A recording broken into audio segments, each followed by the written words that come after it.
Difference between wet cough and dry cough.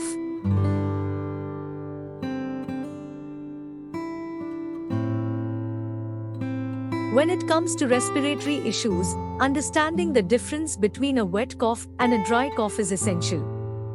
Wet coughs and dry coughs are two different types of coughing that can occur in both adults and children. Although both types of coughing can be unpleasant, understanding the differences between the two can help you decide which type of treatment is necessary.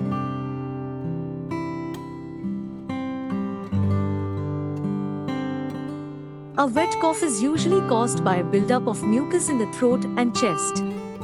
Commonly referred to as a productive or phlegmy cough, wet coughs can produce a variety of mucus consistencies, from thin and watery to thick and sticky. A wet cough is often accompanied by other symptoms, such as chest pain, shortness of breath, and a sore throat. Wet coughs can be caused by a variety of illnesses, such as the common cold, bronchitis, pneumonia, and whooping cough.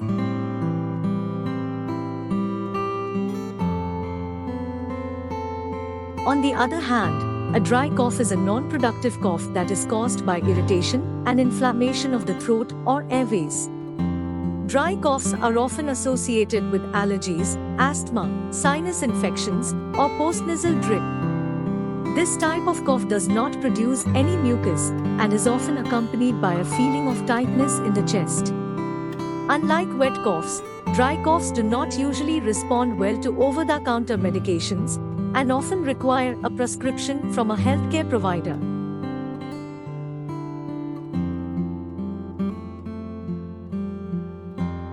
Although both wet and dry coughs can be unpleasant, the most important thing is to understand the differences between them so that you can make an informed decision about which type of treatment is necessary.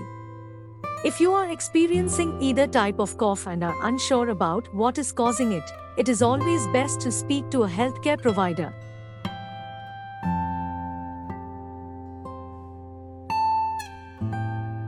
Thanks for watching. Don't forget to hit the like button and subscribe.